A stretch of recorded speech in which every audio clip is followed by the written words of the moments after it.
Porque hay crímenes que muchas veces los estados no sancionan o no los tipifican, pero el derecho penal internacional puede hacerlo.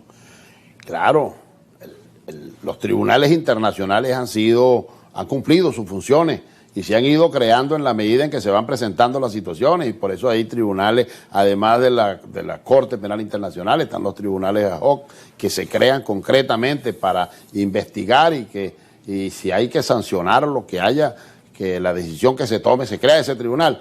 Y en el caso nuestro de América Latina, el planteamiento de la creación de un tribunal penal internacional es porque en nuestra América, además, que cuando se cometen los crímenes internacionales, entonces nosotros vemos lo que tarda el proceso en ir a los Países Bajos, a La Haya, presentar la denuncia y toda esta cosa. Entonces las pruebas, los testimonios, la verdad que pasa, el tiempo que pasa, la verdad que huye. Nosotros, si prospera, y debería en algún momento prosperar la creación de ese tribunal, entonces todas las capitales de la República, pues Caracas, Bogotá, Buenos Aires, tendrían un fiscal especial para que ese fiscal especial entonces recoja las pruebas, pueda verificar si existen elementos de convicción, que puedan convencer y que realmente los hechos estén plasmados allí para poder transmitirlo al tribunal encargado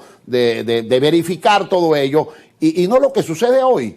Hoy nosotros tenemos y vemos cómo pasan tantas cosas que no se denuncian precisamente porque prácticamente se quedan impunes, no hay dónde ir. Sin embargo, que un tribunal acá en nuestra América pues sería autónomo, tendría su sede propia, podría ser en cualquiera de los países de América Latina y podría cumplir incluso con todas las formalidades de la Corte Penal Internacional, pero además de eso, de los 4 crímenes internacionales que contempla el Estatuto de Roma, nosotros aquí tendríamos uno muy grave, por ejemplo, que no está contemplado en el Estatuto de Roma, como es la droga, el crimen de la droga. El narcotráfico. El terrorismo tampoco está aquí. No está el narcotráfico, no está el terrorismo y la corrupción, pero tampoco están los crímenes ecológicos. Entonces, dentro de esos tres crímenes internacionales que contemplan un conjunto de países, la corrupción, por ejemplo, mira lo que usted pasó con el caso de Odebrecht.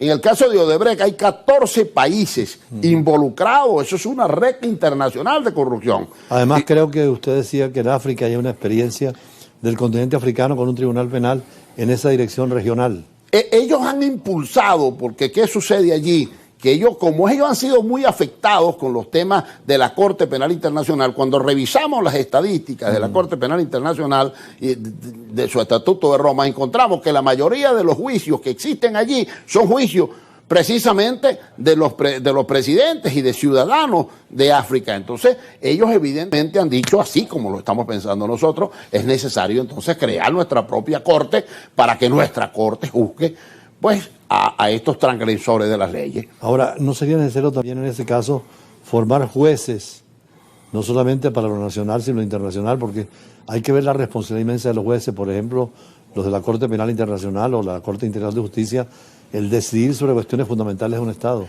Pero sí, yo creo que en Venezuela en gran medida los jueces se han ido preparando y hay que crear más instancias de preparación para que puedan ellos doctorarse, los fiscales y todo, incluso los abogados, la mayoría de los abogados. Yo que nosotros estamos siempre haciendo cosas, yo le vivo diciendo a los jóvenes y a los mayores que es necesario hacer maestría, hacer cursos, hacer posgrado, porque eso precisamente va en la formación, primero en la cultura general, en la formación del hombre, en la formación profesional, para que pueda tener un buen desempeño en cada uno de los roles. Los jueces de los tribunales penales internacionales, evidentemente, que tienen que ser unos hombres probos, tienen que ser unos individuos catalogados de las universidades, de las Cortes Supremas de Justicia de los distintos países de América Latina. Tiene que ser una cosa ejemplarizante, de tal manera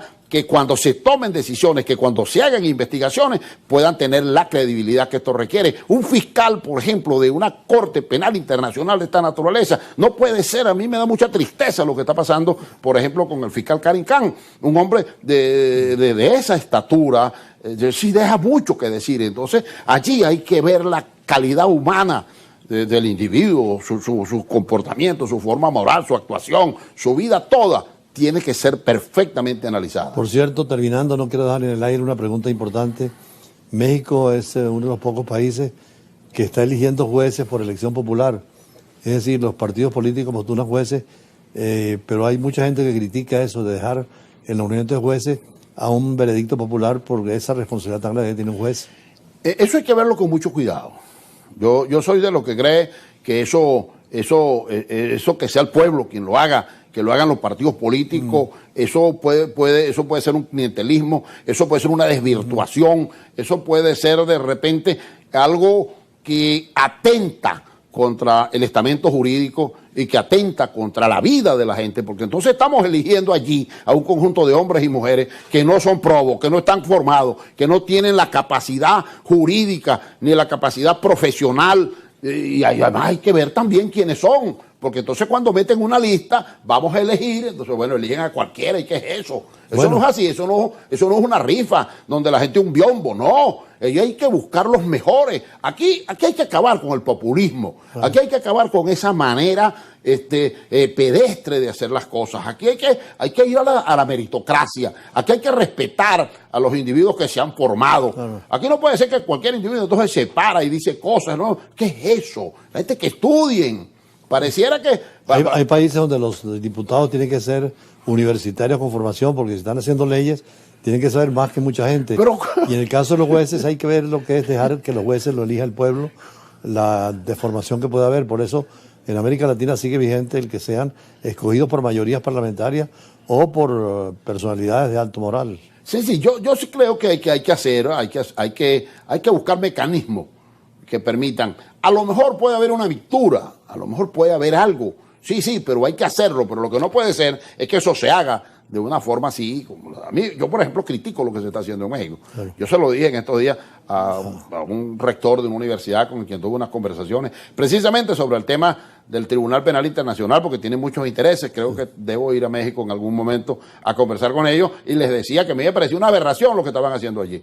Lo estaban haciendo allí porque no puede ser que los jueces sean electos, pero imagínese usted que, por ejemplo, entonces el narcotráfico llega después y va a financiar los jueces en Sinaloa y en todas estas ciudades mexicanas donde el narcotráfico manda, donde ponen fiscales, donde ponen los gobernadores. Pero si lo vemos a diario, no estamos inventando nada. Pero entonces también los vamos a dejar que ellos cojan los jueces, no puede ser. Bueno, ese es un tema que vamos a hablar en otra oportunidad porque es nuevo en América Latina y exige una reforma constitucional como la de México.